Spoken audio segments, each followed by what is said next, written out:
Pregnancy का बहाना बनाकर अपने पतियों को सबक सिखाए। अब सुनिए आगे। मम्मी, आपने जैसा कहा था हमने वैसा ही किया, लेकिन देखिए ना, विवेक का हाल तो वैसा का वैसा ही है। घर में ना सुबह का नाश्ता बनता है और ना खाना। नौकरी पर जाने की बात करूं तो खाने को दौड़ते हैं मुझे। हाँ मम्मी, मैंने भी सुमित को कितनी बार कहा कि अगर नौकरी नहीं करनी तो कोई छोटी सी दुकान ही खोल लो, घर का खर्चा कैसे चलेगा। देखो दोपहर के 12 बजने आए और जनाब अभी तक सो रहे हैं। हाँ मम्मी, ईशा और सुहाना ठीक कहती हैं। अविनाश का भी यही हाल है। जब मैंने अपनी प्रेगनेंसी के बारे में कहा तो मुझसे कहने लगा, अरे दूसरी लड़कियां तो 9-9 महीने तक नौकरी करती है, बस डिलीवरी के टाइम छुट्टी लेती है। मोहिनी, तुम भी नौकरी करो। अब मुझे कहाँ नौकरी मिलेगी। मम्मी बताओ अब मैं क्या करूँ।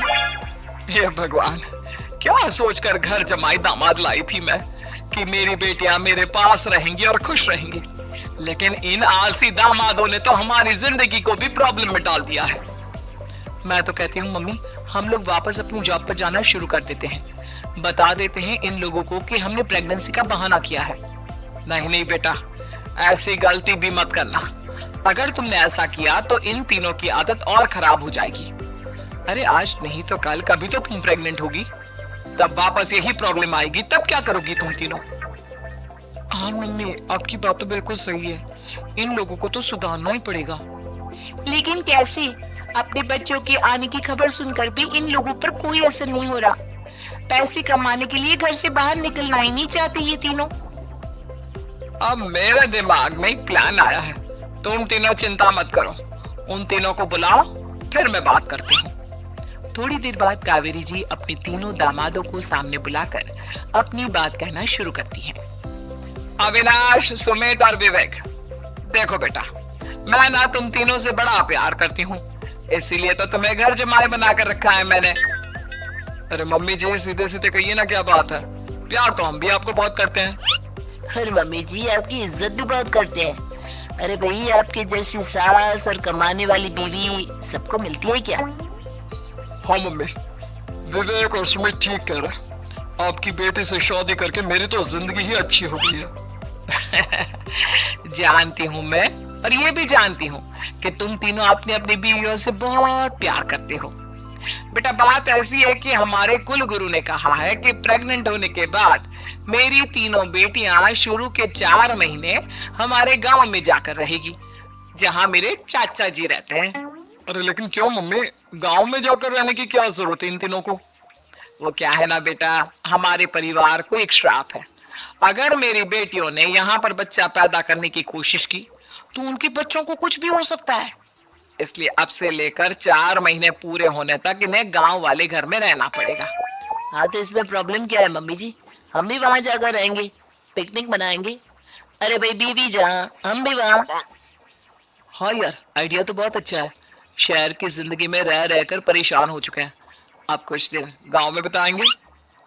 तुम लोग समझने की कोशिश क्यों नहीं करते।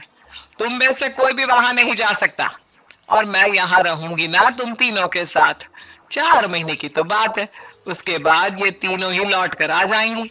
ठीक है मम्मी जी, अब हमारे बच्चों का सवाल है तो ये तो करना ही पड़ेगा। कावेरी अपनी तीनों बेटियों को कुछ दिन के लिए घर से बाहर कहीं दूसरे शहर में रहने के लिए भेज देती है। कुछ दिनों के बाद, अरे मम्मी जी, बहुत दिन से पिज्जा नहीं खाया, मंगवाइए ना। क्या बताऊं बेटा, पहले तो बेटियां खर्चा दे देती थी क्योंकि उनकी नौकरी थी, लेकिन अब तो मेरे पास पैसे ही नहीं बचे। थोड़े बहुत पैसे हैं जो बच्चों की डिलीवरी में काम आएंगे। लेकिन मम्मी जी, आपकी बेटियों को वापस आने में तो अभी बहुत वक्त बाकी है। वही सोच सोच कर परेशान हो रही हूँ। सोच रही हूँ कल से दूध भी बंद करवा देती हूँ। अब दूध वाले को देने के लिए पैसे भी तो नहीं है ना। अरे नहीं नहीं मम्मी जी, अगर दूध भी बंद करवा दोगी तो मुझे चाय कहाँ से मिलेगी? और चाय के बिना मैं तो मर ही जाऊंगा। क्या करूं बेटा, इसके अलावा हमारे पास कोई ऑप्शन नहीं है। मेरे पास पैसे ही नहीं बचे। इस तरह कावेरी जी धीरे धीरे अपने तीनों दामादों को पैसे देना बंद कर देती हैं और घर में खाने पीने की चीजें लाना भी बंद कर देती है। अब वो तीनों बुरी तरह से परेशान होने लगे थे और इसलिए एक दिन तीनों प्लान करके घर से बाहर निकलते हैं और बाजार में जाने के बाद, यार अच्छा खाना खाए हुए कितने दिन हो गए, पता नहीं कब अच्छा खाना मिलेगा। हमारी बीवियों के जाने के बाद तो हमारी हालत भिखारियों जैसी हो गई है यार। कुछ भी हो, मुझे तो आज पिज्जा खाना ही खाना है। जेब में 1 रुपया नहीं और पिज्जा खाएगा, कहाँ से आएंगे पैसे? अरे देख वहां सामने बोर्ड पर क्या लिखा हुआ है, कंप्यूटर पर काम करने के लिए एक आदमी की आवश्यकता है। भाई मैं तो जा रहा हूँ, काम करूंगा और शाम तक पैसे लाकर आराम से पिज्जा खाऊंगा। जा जा, तुझे कोई काम नहीं देने वाला, हम तो घर जा रहे हैं। चल भाई सुमित।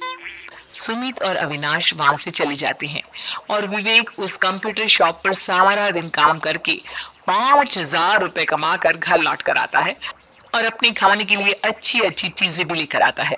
ये देखकर विवेक और सुमित के दिल में भी कुछ पैसे कमाने की इच्छा जागती है। अरे सुबह सुबह कहाँ चल दी है तुम? मम्मी जी एक बहुत अच्छी जगह मिली है, कंप्यूटर पर काम करने के 5,000 मिले थे कल मुझे। अगर रोज काम करूंगा तो पूरे 40,000 की तनख्वाह। अरे वाह, ये तो बहुत अच्छी बात है दामाद जी, आपको जाना ही चाहिए। सुमित और अविनाश विवेक को इस तरह तरक्की करते देखकर परेशान हो जाते हैं और वो दोनों भी काम की तलाश में निकल पड़ते हैं। धीरे धीरे उन दोनों को भी काम मिल जाता है। अब कावेरी के तीनों दामाद छोटी मोटी नौकरी करके अच्छा पैसा कमाने लगे थे।